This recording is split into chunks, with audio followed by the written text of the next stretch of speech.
My hands were shaking as I sat in the waiting room.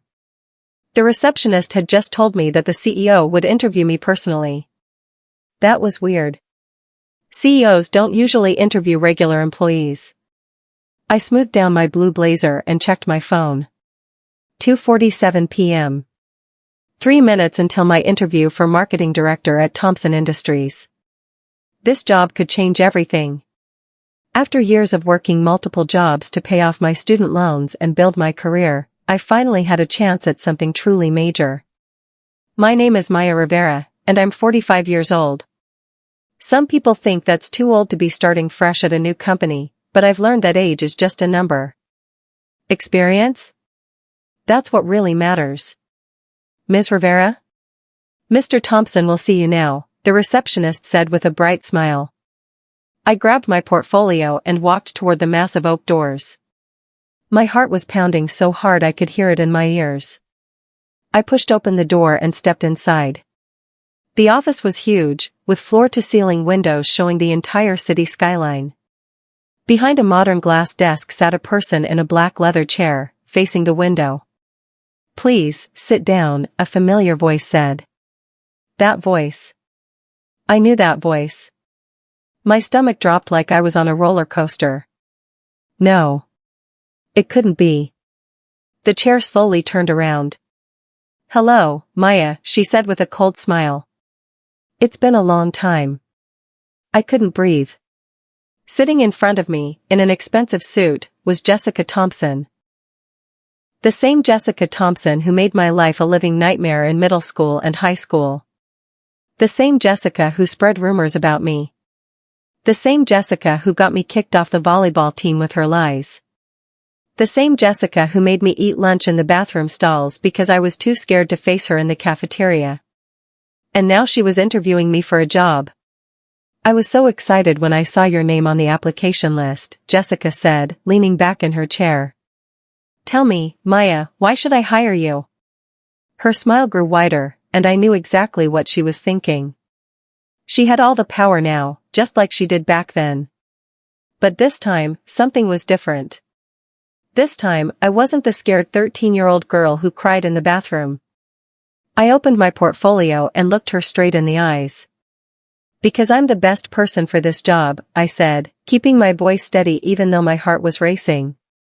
"And deep down, you already know that." Jessica's smile faded just a little.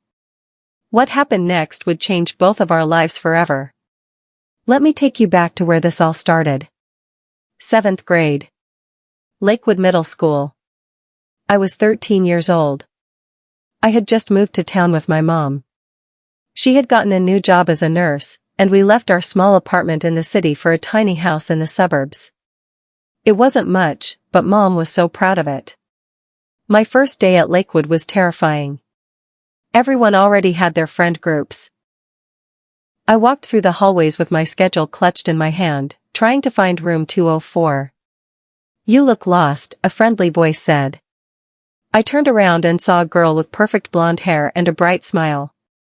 She wore a pink sweater that probably cost more than my entire outfit. "I'm Jessica," she said, extending her hand. "You must be new." "Maya," I replied, shaking her hand. "Yeah, I just moved here." "Well, welcome to Lakewood. Come on, I'll show you around." "What's your first class?" "English with Mrs. Patterson." "No way. That's my class too. We can sit together." I couldn't believe my luck. On my first day, I had already made a friend. Jessica introduced me to everyone. She invited me to sit at her lunch table. She even offered to help me try out for the volleyball team. For 3 whole weeks, Jessica Thompson was the best friend I'd ever had. Then everything changed. It started with a boy named Ryan Cooper.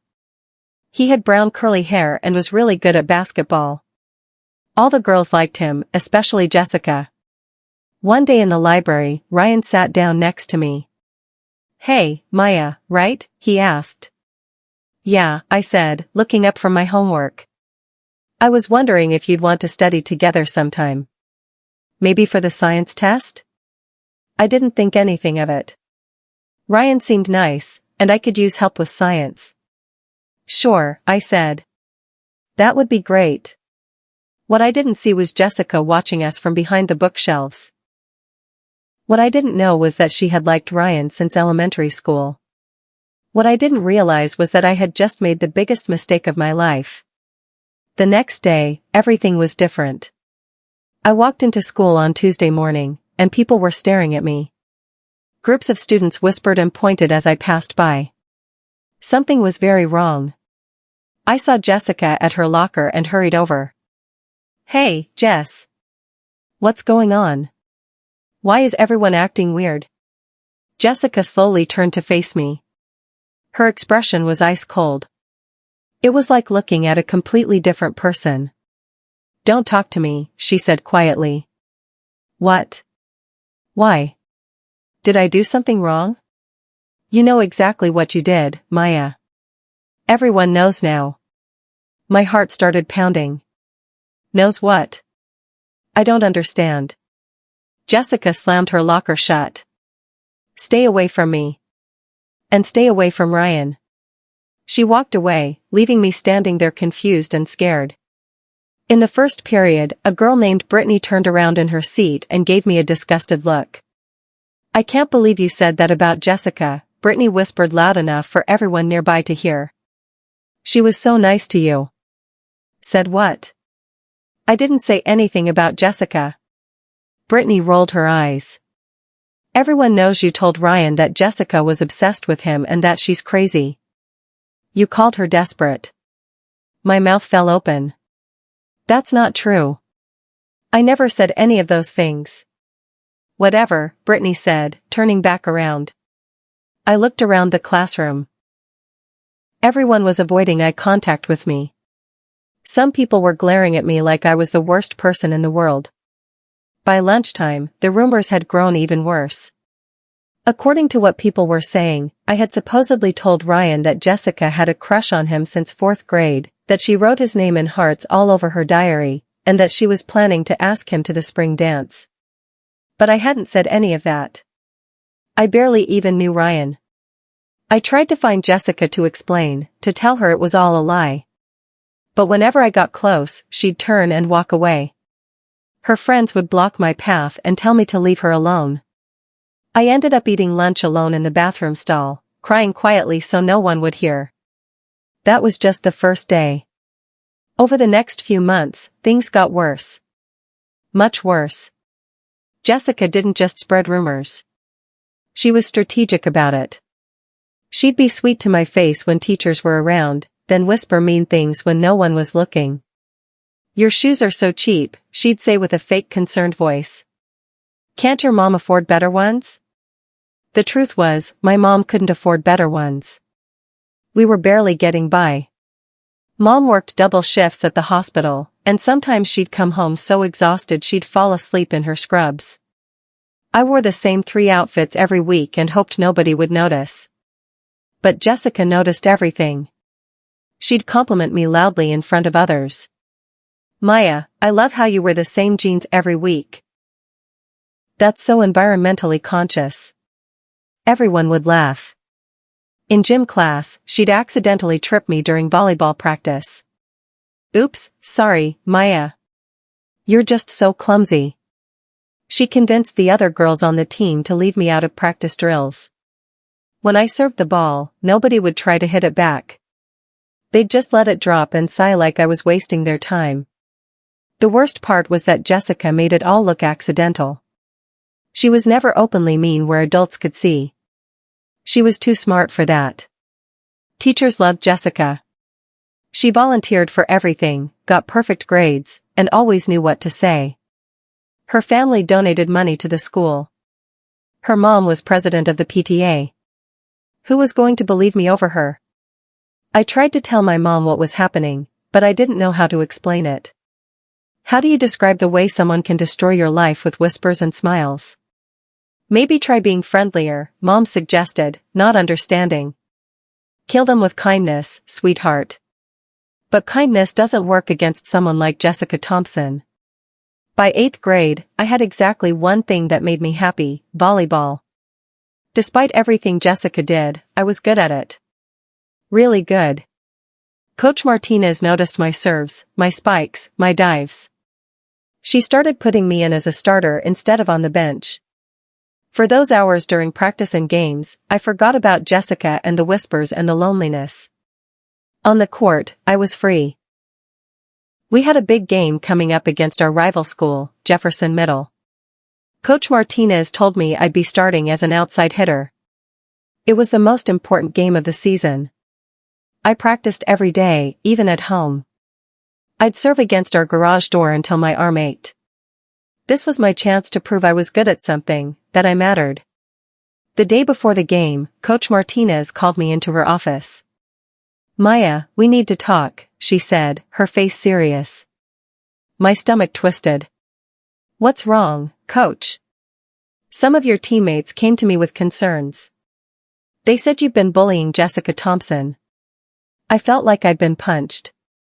"What? No. That's not true at all. She's the one who..." Coach held up her hand. "Multiple girls gave me the same story, Maya. They said you've been saying cruel things about Jessica's weight, her looks, and her family. They said you've been trying to turn the team against her." "Coach, that's a lie. I've never said anything about Jessica. She's the one who's been. I have 5 girls who all told me the same thing." "5, Maya." My eyes filled with tears. "They're lying. Jessica told them to say that. She's been making my life miserable for over a year. Why won't anyone believe me?" Coach Martinez sighed. "Maya, I want to believe you. But I can't ignore what 5 students are telling me. I have to take this seriously. You're suspended from the team for 2 weeks. But the game is tomorrow. Coach, please. Volleyball is the only thing I have." "I'm sorry, Maya. My hands are tied. If the bullying stops and I don't hear any more complaints, you can rejoin the team." I left her office in tears. I didn't go back to class. I called my mom from the school office and told her I was sick. That night, I watched from the stands as our team lost to Jefferson Middle. Jessica played my position. She wasn't very good, but that didn't matter. She had won again. After the volleyball incident, I became invisible. Most kids ignored me completely. It was like I didn't exist. But Jessica never let me forget I existed. She always found little ways to remind me she was in control. In 9th grade, things got even harder at home. Mom's hours got cut at the hospital. We were behind on rent. Some nights we had cereal for dinner because that's all we could afford. Mom started giving me lunch money in cash because she was embarrassed about qualifying for the free lunch program. It was $5 a day, which she could barely spare. "Don't lose this," she'd say, pressing the crumpled bills into my hand. "It's all we have until Friday." I kept that money in my backpack pocket, in a little zippered pouch. It was my responsibility. One Tuesday, I reached for my lunch money, and it was gone. I dumped everything out of my backpack. Books, papers, pens, everything scattered across the cafeteria table. No money. My hands were shaking. That was $25 for the whole week. How was I going to tell my mom I lost it? "Looking for something?" a voice said behind me. I turned around. Jessica stood there with her arms crossed, a slight smile on her face. "I can't find my lunch money," I said quietly. "That's too bad," Jessica replied. "Maybe you should be more careful with your things." Something in her tone made me look up. She was enjoying this. "Did you take it?" I asked, my voice barely a whisper. Jessica's eyes widened in fake shock. "Are you accusing me of stealing?" "Wow, Maya. First you bully me, and now you're calling me a thief?" I'm not," I stammered. "Everyone." Jessica called out loudly. "Maya just accused me of stealing her lunch money. Can you believe it?" People at nearby tables turned to look. "I saw her digging through her backpack," one of Jessica's friends said. Maya, you probably just lost it because you're so disorganized. I felt tears building up, but I refused to cry in front of him. I stuffed everything back in my backpack and left the cafeteria. I didn't eat lunch for the rest of that week. By 10th grade, I had accepted my fate. I would eat lunch in the library. I would keep my head down. I would be invisible until graduation. I focused on my grades because that was the only thing Jessica couldn't take from me. I studied harder than anyone else in our class. I stayed after school in the library because going home to our tiny house just reminded me of everything we didn't have. Books became my escape. In stories, bullied kids always found a way to win in the end. They found their strength, stood up to their tormentors, and lived happily ever after. Real life wasn't like that. One day in English class, Mrs. Chen announced a writing contest. The winner would get a $500 scholarship and have their essay published in a real magazine. $500. That could help Mom with rent. That could buy groceries for a month. I worked on that essay for weeks. I wrote about resilience, about finding strength when life is hard, about not giving up even when everything feels impossible. I poured my heart into every word. Mrs. Chen pulled me aside after class one day. Maya, your essay is exceptional. It's honest and powerful. I think you have a real shot at winning. For the first time in years, I felt hope. 2 weeks later, Mrs. Chen announced the winner during class. Congratulations to Jessica Thompson for her beautiful essay about overcoming adversity. My heart stopped. Jessica walked to the front of the room, smiling modestly while everyone clapped. She accepted the certificate and the scholarship check. After class, I waited until everyone left, then approached Mrs. Chen's desk. Mrs. Chen, can I ask you something? Of course, Maya. How did Jessica write about overcoming adversity? What adversity has she overcome? Mrs. Chen looked uncomfortable. Well, she wrote about dealing with bullying and false accusations. It was very moving. I stood there in silence. Jessica had taken my pain, my real pain, and used it to win money and recognition. She had stolen my story and made herself the victim. That night, I sat on my bed in our tiny house and made a promise to myself.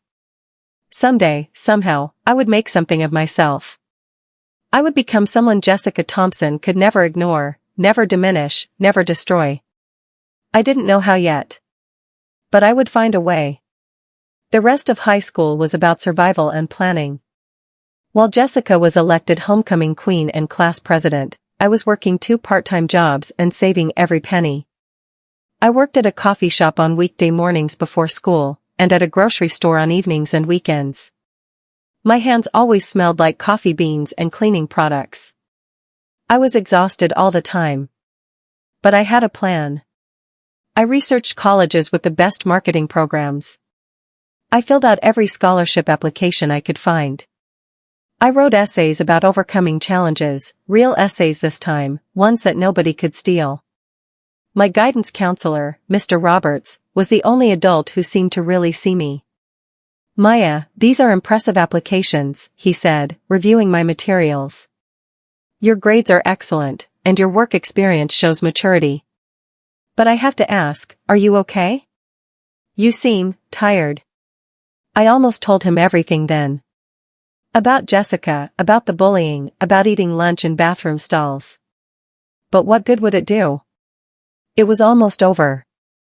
I'm fine, Mr. Roberts. Just working hard. Well, it's paying off. I think you have a strong chance at the state university. They have an excellent marketing program and good financial aid. State University was 6 hours away from Lakewood. 6 hours away from Jessica Thompson. It sounded like paradise. When the acceptance letters came in the spring of senior year, I got into the state university with a partial scholarship. With my savings from working, I could just barely afford it. Mom cried when I told her.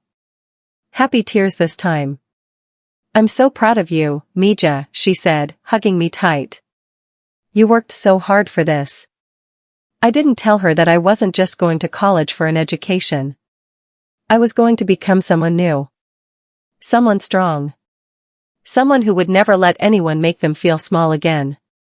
At graduation, Jessica gave a speech as valedictorian. She talked about kindness, community, and chasing your dreams. I sat in the crowd in my rented gown and didn't feel anything. Not anger, not sadness. Nothing. In 3 months, I'd be gone, and Jessica Thompson would just be a bad memory. Or so I thought. State University was everything I'd hoped for. Nobody knew me. Nobody whispered about me. I could be anyone I wanted to be. I threw myself into my studies like my life depended on it, because it did. Marketing became my passion. I loved learning about consumer psychology, brand strategy, and how to tell stories that made people feel something. I learned that the best marketers don't just sell products. They understand people. They know what motivates someone, what scares them, what makes them tick. I also learned something about myself. I was good at this. Really good. My professors noticed. "Maya, this campaign strategy is brilliant," Professor Williams said during my sophomore year. "Have you considered entering the national marketing competition?" I did enter. And I won second place, competing against students from schools all over the country. But college wasn't just about academics. I started going to the gym, not to change how I looked, but to feel strong. I joined the marketing club and made real friends, people who valued ideas and kindness over social status. I got a pixie haircut that made me feel bold. I learned to dress professionally. I practiced speaking in front of groups until my voice stopped shaking. Every semester, I looked in the mirror and saw someone new. Someone confident. Someone who knew her worth. During winter break of my junior year, I went home to visit Mom. We were having dinner at our favorite cheap restaurant when I saw someone I recognized. Ryan Cooper. The boy whose simple question in 7th grade had started everything. He was working as a waiter. He looked tired and much older than 20. "Maya?" "Maya Rivera," he said, surprised. "Wow, you look so different." "Hi, Ryan," I said politely. "I heard you're at State University." "That's amazing." "I'm doing community college part-time, working here full-time." He paused awkwardly. "Hey, I'm really sorry about middle school. Jessica told everyone you said all that stuff about her, but I never really believed it. She was always kind of intense about everything." I stared at him. "You never believed it?" "No. You were always nice to me." Jessica was the one who seemed competitive about everything. He glanced around to make sure no one was listening. "Between you and me, I heard she got into some trouble in college. Something about a cheating scandal. Her dad had to donate a new building to keep her from getting expelled." My heart started beating faster. "Where does she go to school?" "Westfield University, I think." "Anyway, good to see you doing well, Maya." After he walked away, I sat there thinking.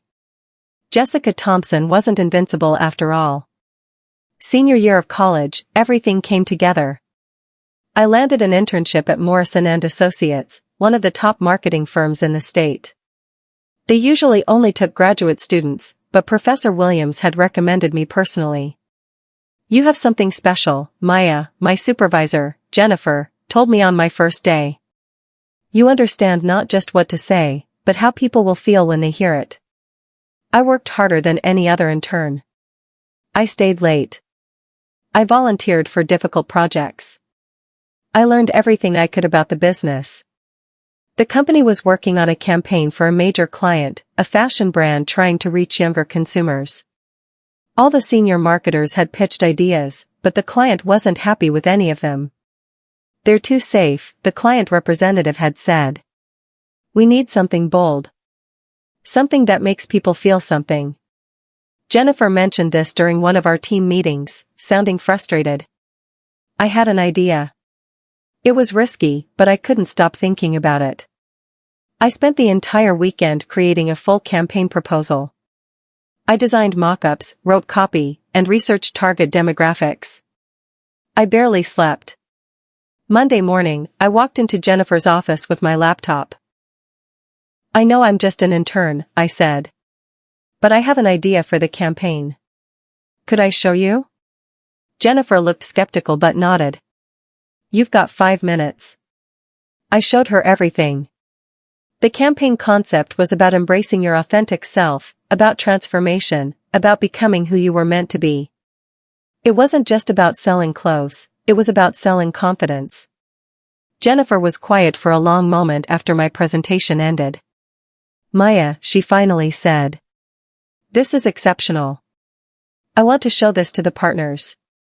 2 days later, I presented my campaign to the entire executive team and the client. My hands shook as I clicked through my presentation. This was it. This moment would either launch my career or prove I'd overreached. When I finished, the room was silent. Then the client started clapping. "This is exactly what we were looking for," she said. "It's authentic. It's powerful. Let's do it." The partners at Morrison & Associates looked at me with new eyes. "Welcome to the team, Maya," the senior partner said. "We'd like to offer you a full-time position after graduation." At 22 years old, I had a job offer from one of the best marketing firms in the state. Not bad for a girl who used to eat lunch in bathroom stalls.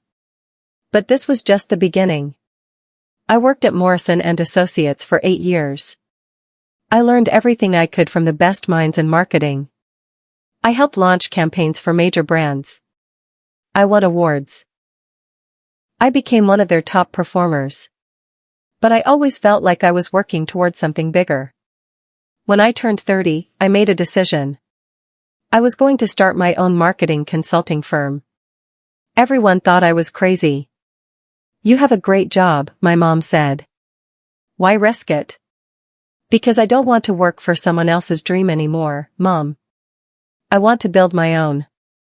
I named my company Rivera Strategies. I worked from my small apartment, taking on small clients at first. Local businesses, startups, and anyone who needed help telling their story. I worked 16-hour days. I learned about business finance, contracts, and client management. I made mistakes and learned from them. Slowly, my reputation grew. My clients got results, and they told other people. Within a year, I had to hire my first employee. Then another. Then another. The years flew by. At 35, Rivera Strategies had 15 employees and a real office downtown. At 40, we'd worked with regional brands and were landing national clients. My specialty was transformation stories, helping companies reinvent themselves, reach new audiences, and connect emotionally with consumers. I was good at it because I understood transformation. I'd lived it. Now, at 45, I had built something real. Something that was mine. I had proven that the scared girl from Lakewood could become someone powerful. One day, my assistant Marcus knocked on my office door. "Maya, you got an interesting inquiry. Thompson Industries is looking for a new marketing director. They want to interview external candidates." I looked up from my laptop. Thompson Industries? The manufacturing company? Yeah, they make industrial equipment, but they're trying to rebrand and reach new markets. It's a big opportunity.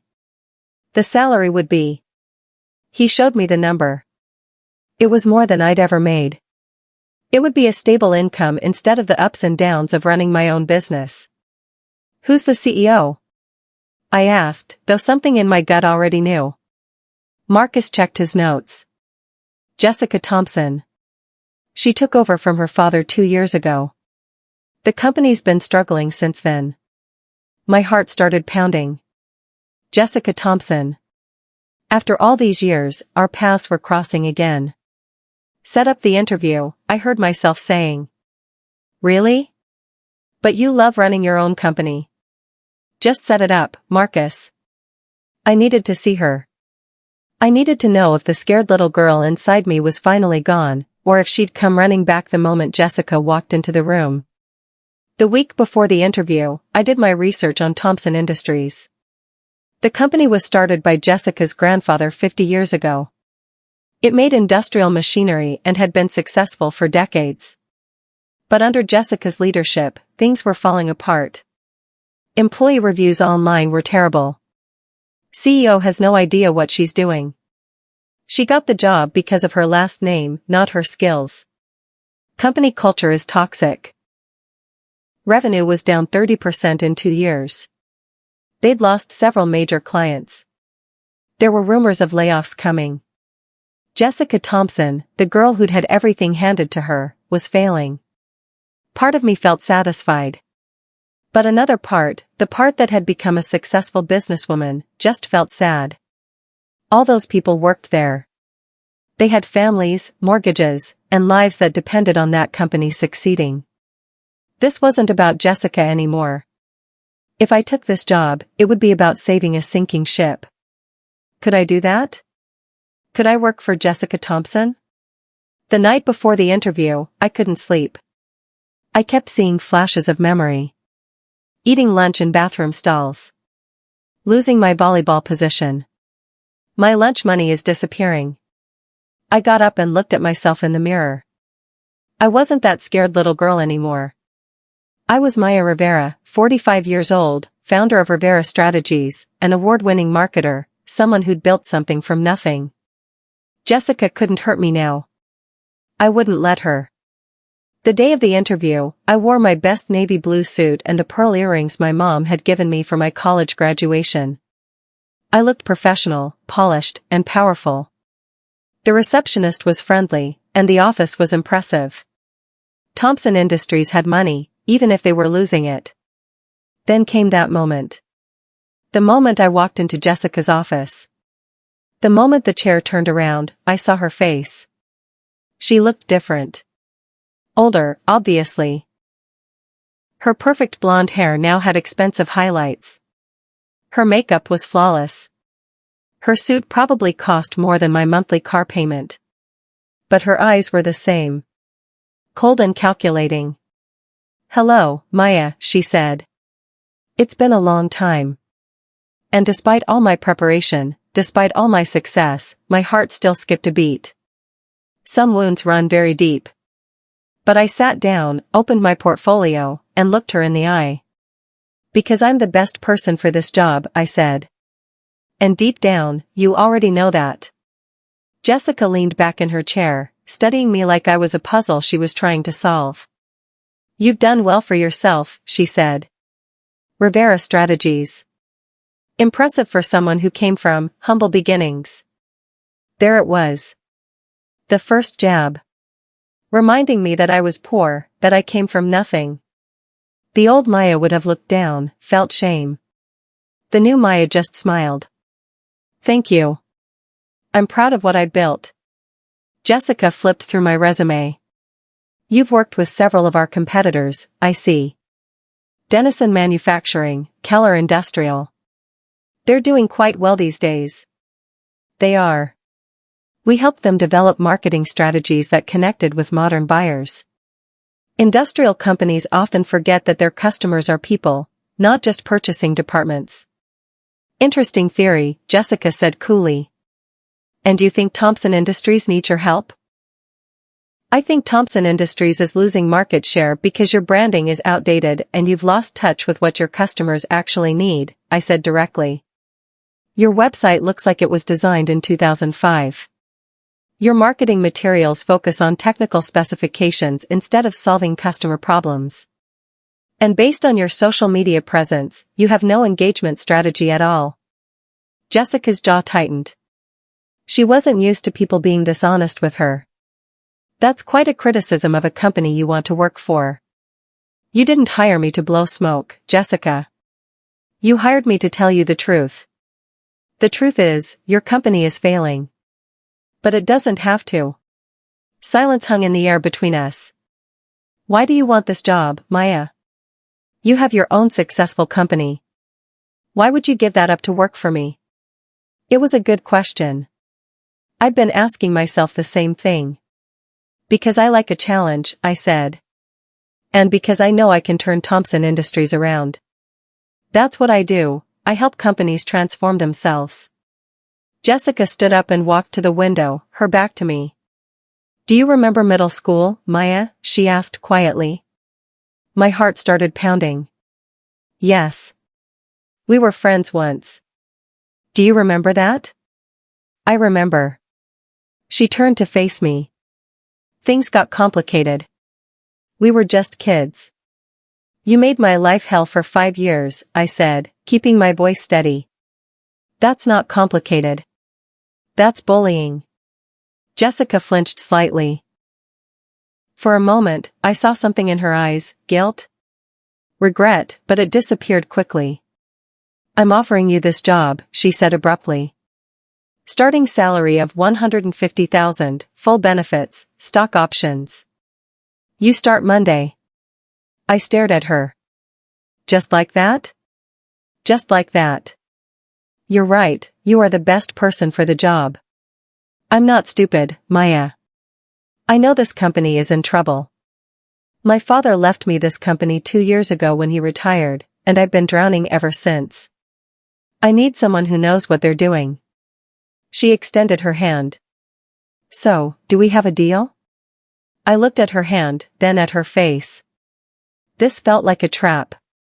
But maybe, just maybe, this was my chance to prove that I wasn't that scared girl anymore. That I could walk into the lion's den and win. I shook her hand. Deal. Monday morning, I walked into Thompson Industries as their new marketing director. I wore a red dress because red meant power, and I needed every bit of confidence I could get. My office was on the 3rd floor, down the hall from Jessica's. It was nice, big desk, windows overlooking the city, my own assistant. My new assistant, David, was a cheerful guy in his 30s who immediately gave me the office gossip. We're all really excited you're here, he said. The last marketing director quit 3 months ago. She couldn't handle working with Jessica. What happened? David lowered his voice. Jessica micromanaged everything. Criticized every idea. Shot down every proposal. The woman left in tears during a meeting and never came back. Great. This was going to be exactly as difficult as I'd thought. I need to meet with the marketing team, I said. Can you set that up for this afternoon? Absolutely. There are 5 people on the team. They're good people, just demoralized. The morning was spent reviewing files, budgets, and previous marketing campaigns. Everything was even worse than I'd thought. The company's image was stuck in the 1980s. At 2 p.m., I met with my new team. They looked tired and nervous. Hi everyone, I'm Maya Rivera. I'm excited to work with you all. Tell me, what's the biggest challenge you're facing right now? They looked at each other nervously. Finally, a woman named Sharon spoke up. Honestly? We have good ideas, but they never get approved. Everything has to go through Jessica, and she rejects almost everything. Why does she reject them? She says they're not what the company needs, but she never explains what she actually wants. We just keep spinning our wheels. I nodded. This was a control issue. Jessica was sabotaging her own company because she couldn't let go. Okay, here's what we're going to do. I want each of you to give me your best idea, the campaign or strategy you've been dying to try but couldn't get approved. We're going to develop one of them, and I'll get it approved. They looked skeptical, but I saw a small spark of hope. Over the next 2 weeks, I studied Thompson Industries from every angle. I talked to sales staff, visited the factory floor, and interviewed longtime customers. I discovered something interesting. The people who actually made the products were proud of their work. They built quality machinery that lasted for decades. But the company never told that story. I developed a complete rebranding strategy. Not just a new logo and website, but a whole new way of talking about who Thompson Industries was. The campaign concept was built to last, the people behind the products. We'd showcase the craftsmen, the engineers, the quality control specialists. We'd tell the human story behind the machines. It was good. Maybe the best work I'd ever done. Now I just had to get Jessica to approve it. I requested a meeting with Jessica to present my rebranding strategy. She made me wait 3 days before she had time. When I finally walked into her office, she barely looked up from her computer. "Make it quick, Maya. I have a board meeting in 30 minutes. This is important, Jessica. It's the strategy that's going to save your company." That got her attention. She closed her laptop. "I'm listening." I went through the entire presentation. Market research. Competitor analysis. The new brand identity. The campaign concept. The projected ROI. It was comprehensive, strategic, and brilliant. When I finished, Jessica was quiet for a long moment. "No," she finally said. "No? What do you mean, no?" "I mean no. This isn't the direction I want to take the company." I took a deep breath, controlling my temper. "Jessica, this strategy is based on solid research. Your customers are telling us what they want to hear. This campaign would." I said, "No, Maya. The presentation is too emotional. Industrial buyers don't care about the people behind the products. They care about specifications, delivery times, and prices."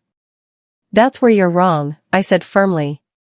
"Your competitors are all saying the same thing, specs and prices. We need to differentiate Thompson Industries. We need to give customers a reason to choose you over everyone else." Jessica stood up. "I've been running this company for 2 years.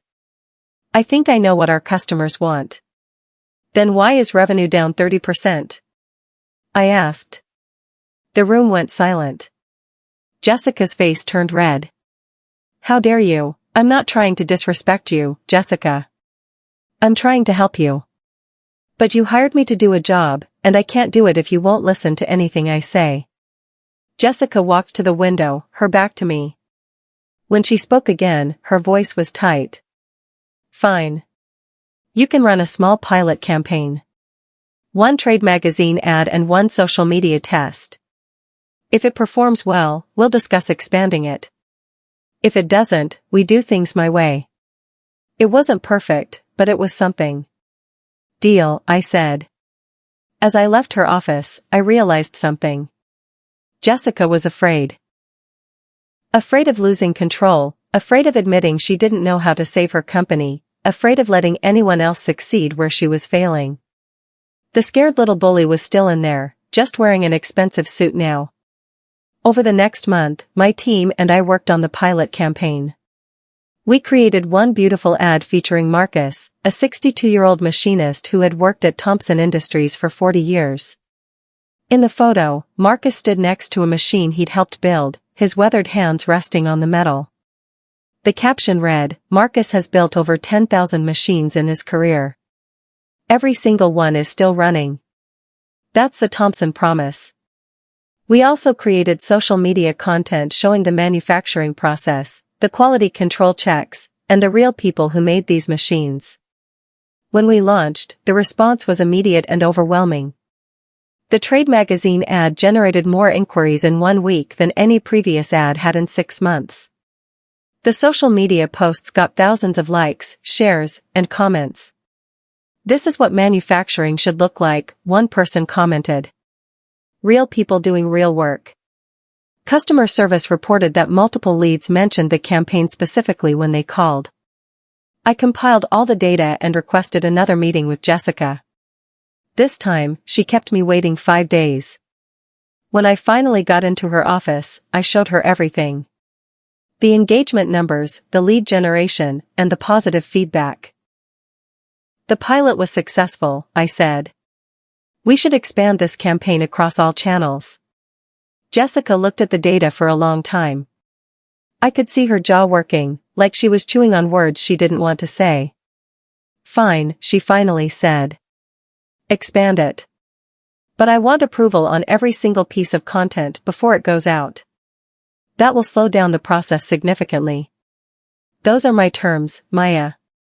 Take them or leave them." I took them. It was progress, even if it came with strings attached. Over the next 3 months, we rolled out the full built-to-last campaign. Every piece of content had to go through Jessica first, and she found something to criticize in almost everything. This image makes the factory look too industrial. This copy is too emotional. This worker isn't professional looking enough. But I learned to work around her objections. I'd present 3 options, making one deliberately weak so she could reject it and feel in control. I'd incorporate her feedback in ways that didn't compromise the campaign's core message. Slowly, the numbers started to change. Leads were up 40%. Website traffic doubled. Customer engagement on social media grew every week. And Jessica couldn't argue with the results. 3 months into my new job, something unexpected happened.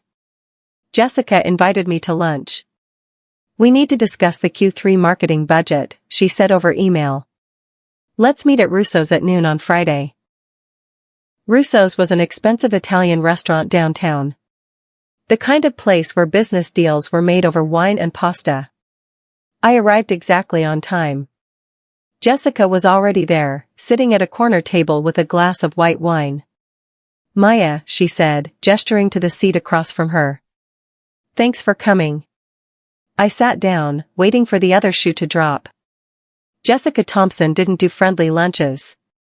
We ordered, her, the lobster ravioli, me, the chicken parmesan. Small talk about the weather, the traffic, nothing important. Then, as our food arrived, Jessica said something I never expected. "The campaign is working." I looked up from my plate. "Thank you. The board is pleased. My father even called to say he's impressed with the turnaround." She paused. "You were right about the emotional connection. I didn't think it would matter to industrial buyers, but apparently it does." "People are people," I said. "Whether they're buying clothes or manufacturing equipment, they want to feel good about their choices."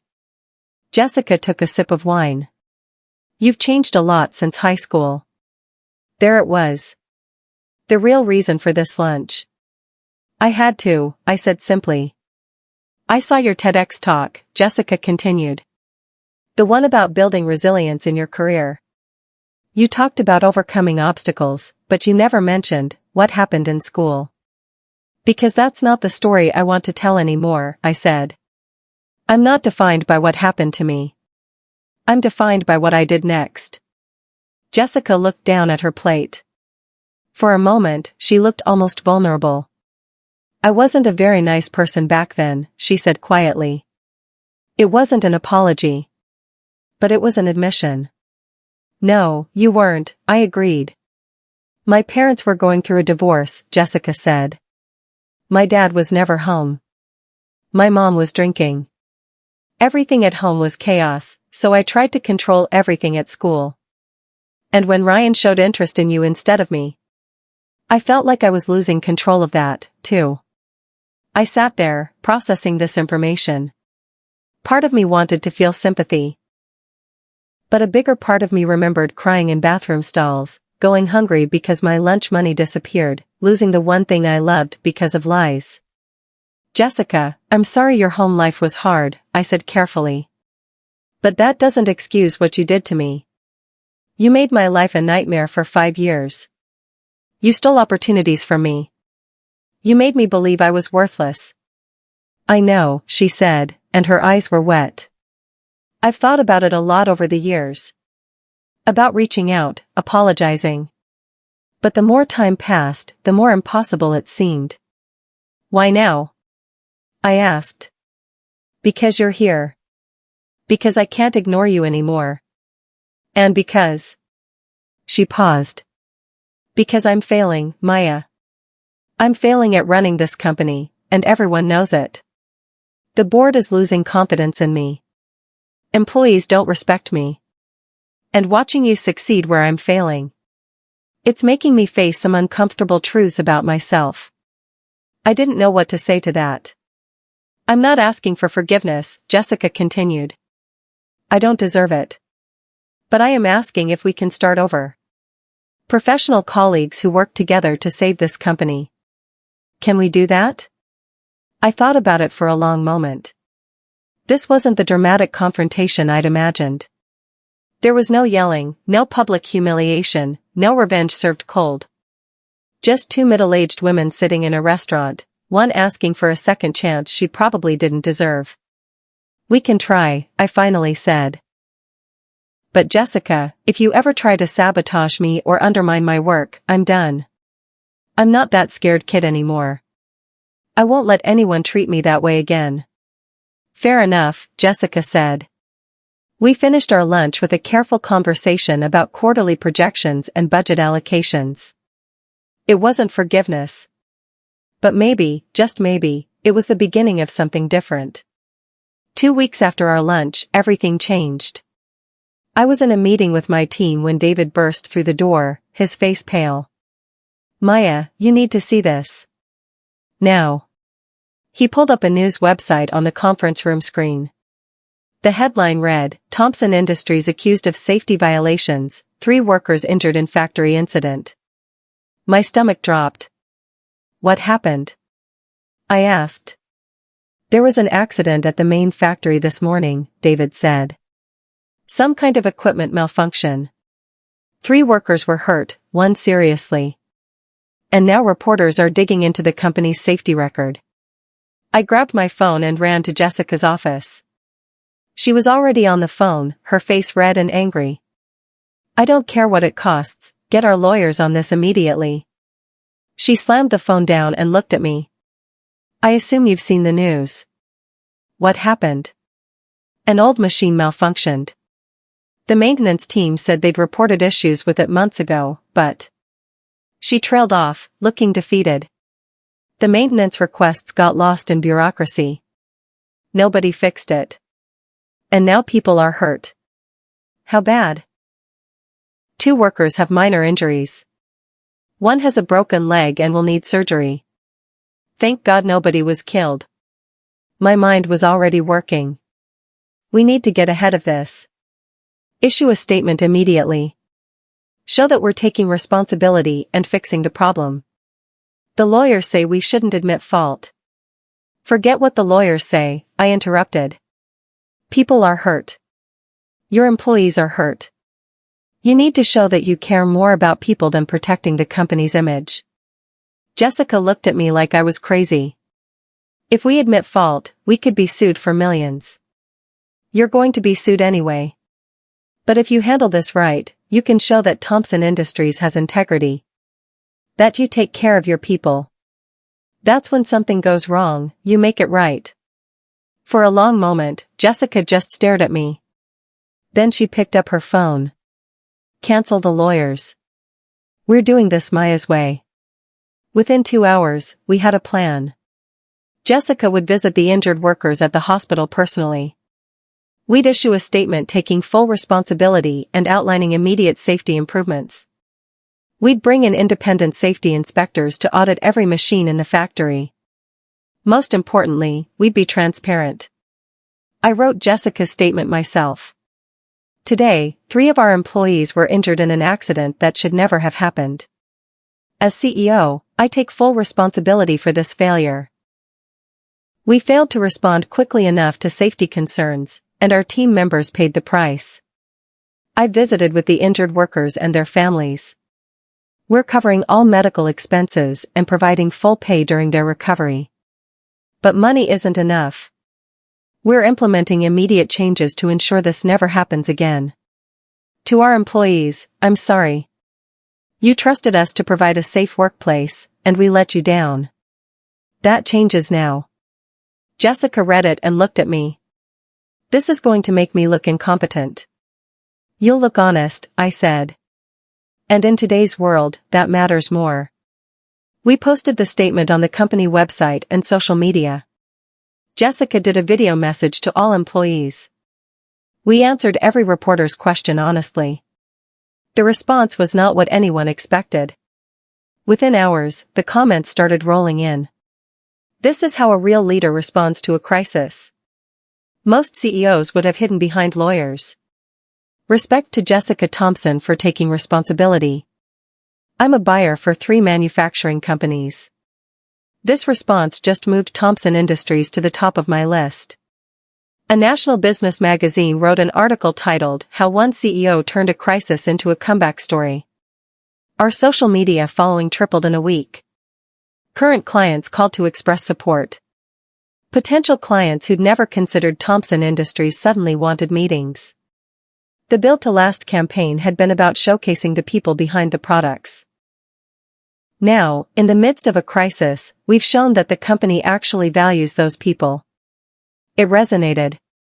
Jessica called me into her office a week after the incident. "The injured workers are recovering well," she said. "And our stock price actually went up. I don't understand it." "People respect authenticity," I said. For too long, Thompson Industries was just another faceless corporation. Now you're a company with a conscience. That matters. Jessica was quiet for a moment. "You saved us, Maya." If I'd listened to the lawyers, this would have been a disaster. "We saved ourselves," I corrected. "You made the hard choice, to be honest. That took courage." She smiled slightly. "I'm learning a lot from you." It was strange, hearing those words from Jessica Thompson. The girl who'd once made me feel worthless was now telling me I had value. Maybe people really could change. 6 months after I started at Thompson Industries, the company was thriving. Revenue was up 23%. Employee satisfaction scores had improved significantly. We'd landed 3 major new clients, all of whom specifically mentioned our values-driven approach. The board of directors took notice. I was in my office reviewing Q4 projections when Jessica walked in without knocking. "We need to talk," she said. Here it comes, I thought. After everything, she's going to fire me because I'm making her look bad. But instead, Jessica sat down across from my desk and said, "The board wants to create a new position, Chief Marketing Officer. They want you." I stared at her. "What?" "CMO. C-suite position.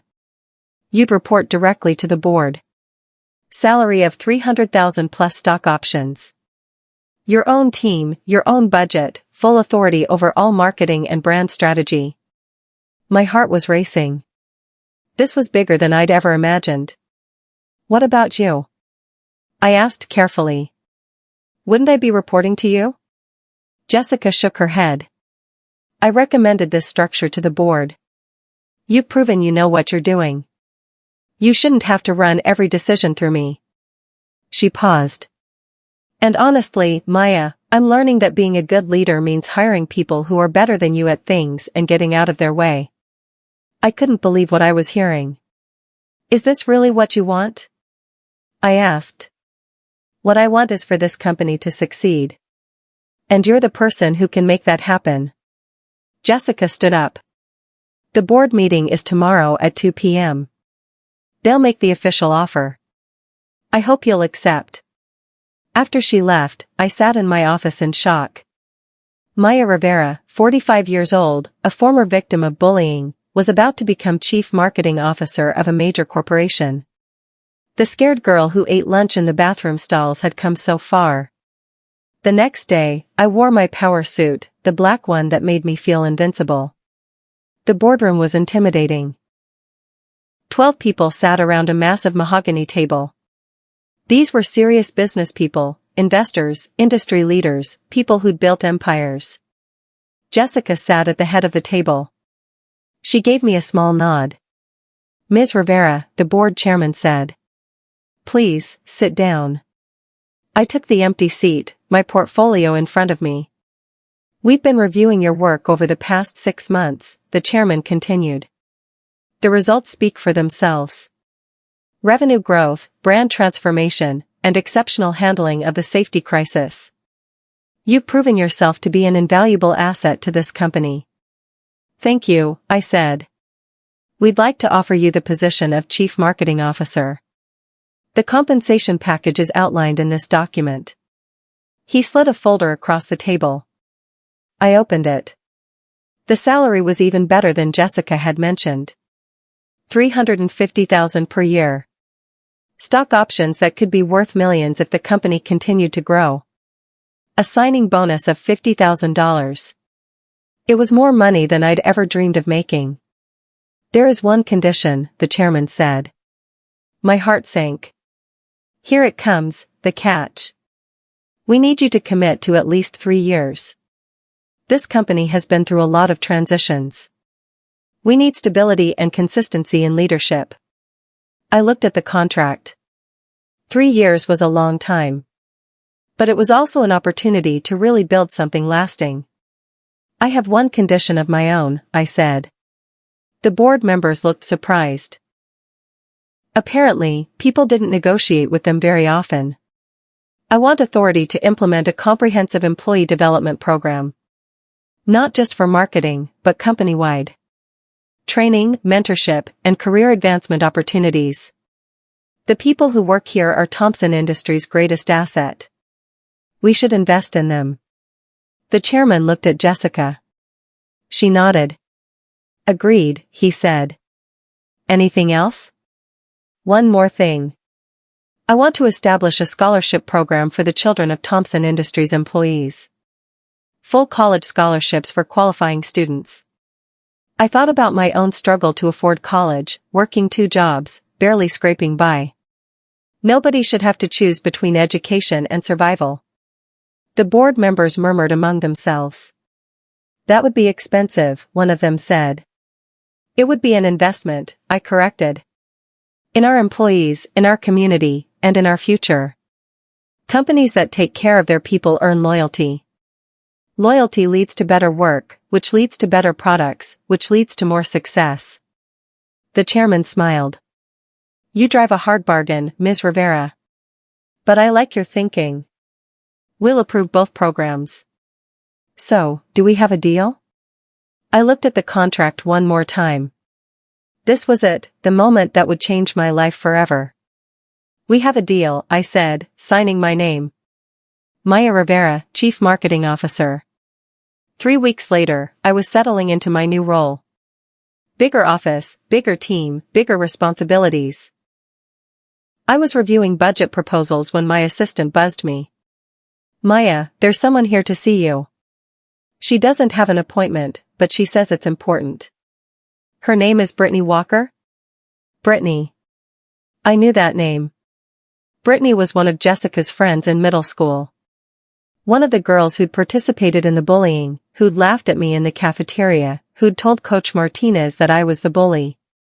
Send her in, I said. The woman who walked into my office was not the confident, popular girl I remembered. She looked tired. Her clothes were worn. She carried herself like someone who'd been beaten down by life. Maya, she said nervously. Thank you for seeing me. I wasn't sure you would. What can I do for you, Brittany? I heard Thompson Industries was hiring for the sales department. I applied 3 weeks ago but never heard back. Then I saw your name listed as CMO, and I thought, maybe. She trailed off. You thought I could help you get a job?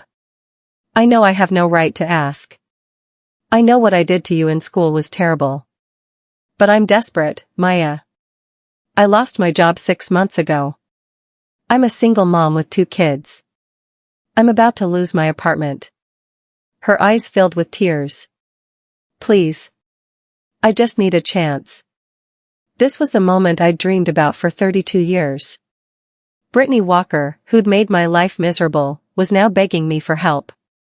I could say no. I could tell her that karma was finally catching up with her.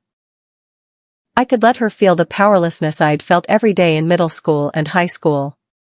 But as I looked at her, really looked at her, I didn't see the mean girl who'd laughed at my cheap shoes. I saw a struggling mother who was afraid and desperate. Tell me about your sales experience, I said. Brittany's eyes widened. Really? Really? If you want a job at Thompson Industries, you'll earn it based on your qualifications. Not because of our history. She spent the next 20 minutes telling me about her work experience. She'd been in pharmaceutical sales for 10 years before her company downsized. She had good numbers, strong client relationships, and excellent communication skills. She was actually qualified. I'll forward your application to the sales director, I said. I can't promise anything, but I'll make sure she reviews it personally. Thank you, Brittany said, her voice breaking. Maya, I'm so sorry. For everything in school. I was a follower, and I let Jessica convince me to do awful things. I've regretted it for years. Why did you do it? I asked. Why did you go along with it? Brittany looked down at her hands. Because I was scared. Jessica was the queen bee. If you weren't with her, you were against her. And I didn't want to be the one eating lunch alone in the bathroom.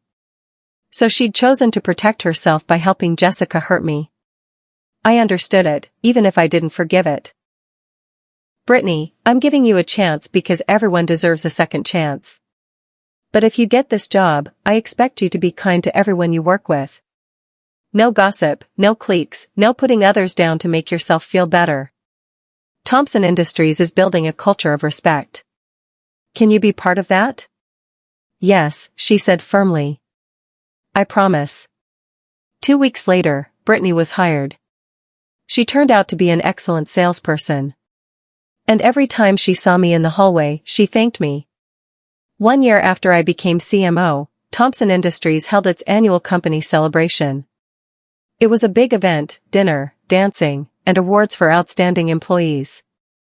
I was at a table with my marketing team, laughing at a story David was telling, when Jessica approached. Maya, could I speak with you privately for a moment? We walked out to the terrace overlooking the city.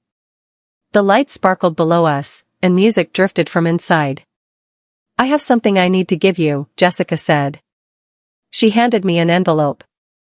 Inside was a check for $500, made out to me. I looked at her, confused. The writing contest, Jessica explained. 10th grade. I didn't write that essay, I plagiarized most of it from online sources. My parents were so busy with their divorce that they never even read it. But you actually wrote about real adversity. And I stole your chance to win. She took a deep breath. That's the prize money, adjusted for inflation. It should have been yours. I stared at the check. $500 had meant everything to me back then. Now, it was a meaningless amount of money. But the gesture wasn't meaningless. Jessica, I can't accept this. Please. I need you to. I've been carrying this guilt for 30 years. Let me finally make one thing right. I looked at the check, then back at Jessica. She looked older in the dim light, lines around her eyes, gray showing in her blonde hair. She looked tired. Okay, I said. But I'm not keeping it. I pulled out my phone and donated right there, $500 to an anti-bullying organization that helped middle school students. This is where it needed to go, I said, showing her the receipt.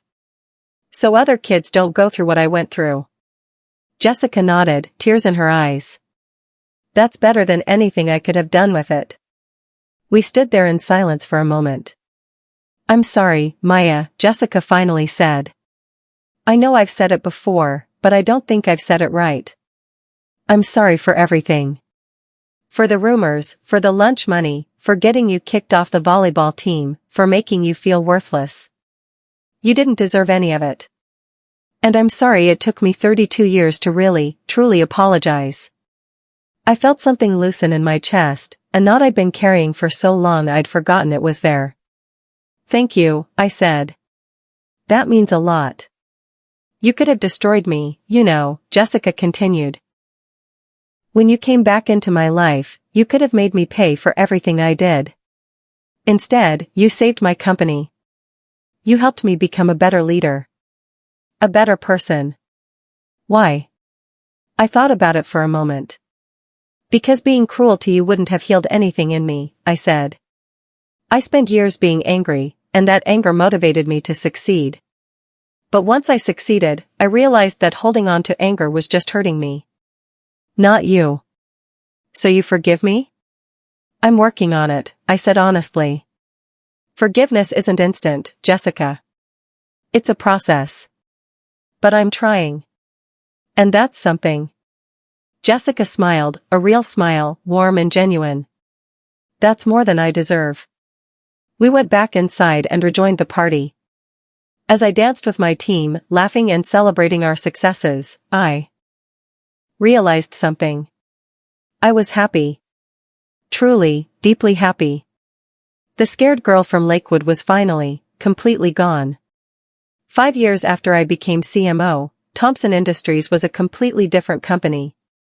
Revenue had tripled. We'd expanded into new markets. Our employee satisfaction scores were the highest in the industry. The scholarship program I'd established had sent 43 kids to college. More importantly, the company culture had transformed. People weren't afraid to share ideas. Mistakes were treated as learning opportunities. Everyone, from the CEO to the newest factory worker, was treated with respect. Jessica had learned to be a real leader, not through control and fear, but through trust and empowerment. And I had learned something too: success isn't about revenge. It's about becoming the best version of yourself and lifting others along the way. On a Tuesday morning, I was invited to speak at Lakewood Middle School's Career Day. The principal, Mrs. Henderson, had specifically requested me. "We have a lot of students who come from difficult backgrounds," she'd said on the phone. "I think your story would inspire them." Walking through those hallways again was surreal. The lockers looked smaller. The classrooms seemed less intimidating. But the memories were still there. I was led to the auditorium where 200 middle school students waited. 13 and 14-year-olds, the same age I'd been when my life fell apart. Looking at their faces, I could see different versions of my younger self. The shy kid in the back row. The girl who wore the same jacket every day because it was all she had. The boy who looked down whenever anyone walked past. "Hi everyone," I began. "My name is Maya Rivera, and I went to school here 35 years ago. When I was your age, sitting where you're sitting, I thought my life was over." I told them my story. Not all of it, they didn't need the most painful details. But I told them about being bullied. About eating lunch alone. About losing the things I loved. And then I told them about what came after. "Here's what I want you to understand," I said.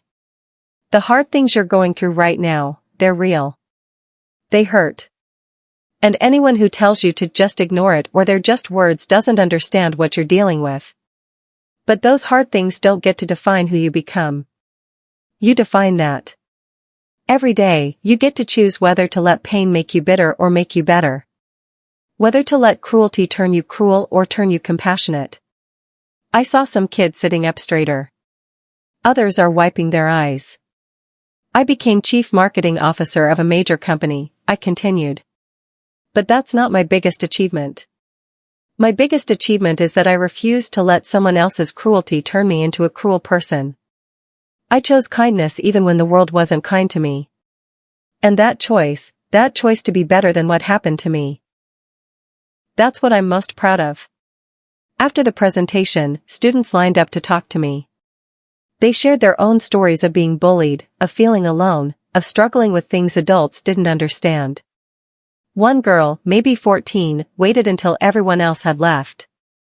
"Ms. Rivera," she said quietly. "What if the person who bullied you never apologized? What if they never even admitted they did anything wrong?" I knelt to her level. "Then you forgive them anyway."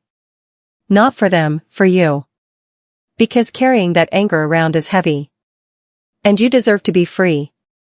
She nodded, tears rolling down her cheeks. "Thank you."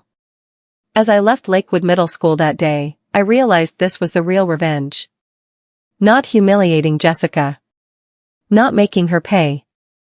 But becoming someone who could help other kids survive what I'd survived. That was the best revenge of all.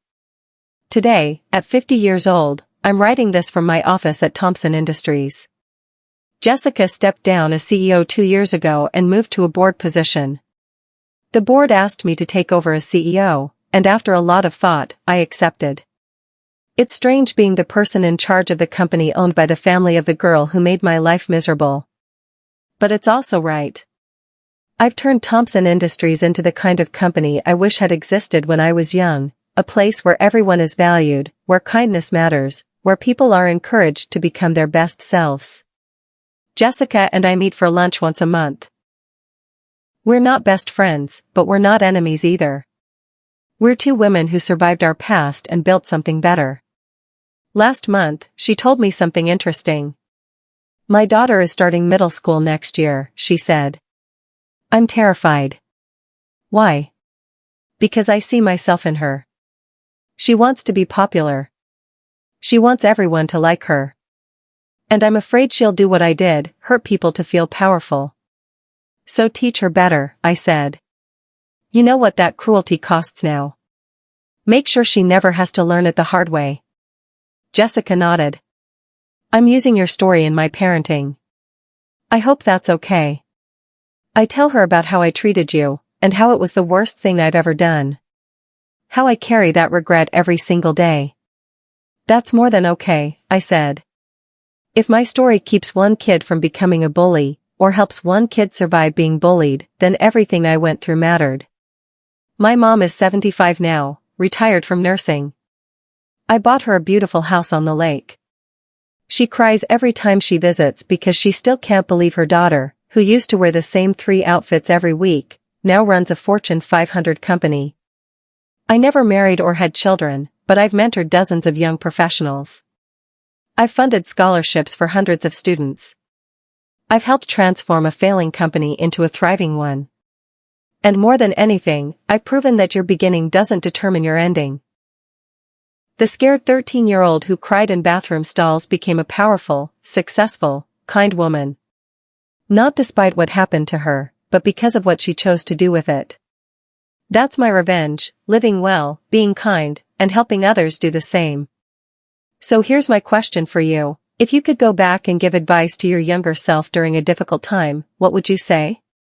How did you overcome the challenges that tried to break you? Share your story in the comments. Your words might be exactly what someone else needs to hear today. Blue Heart.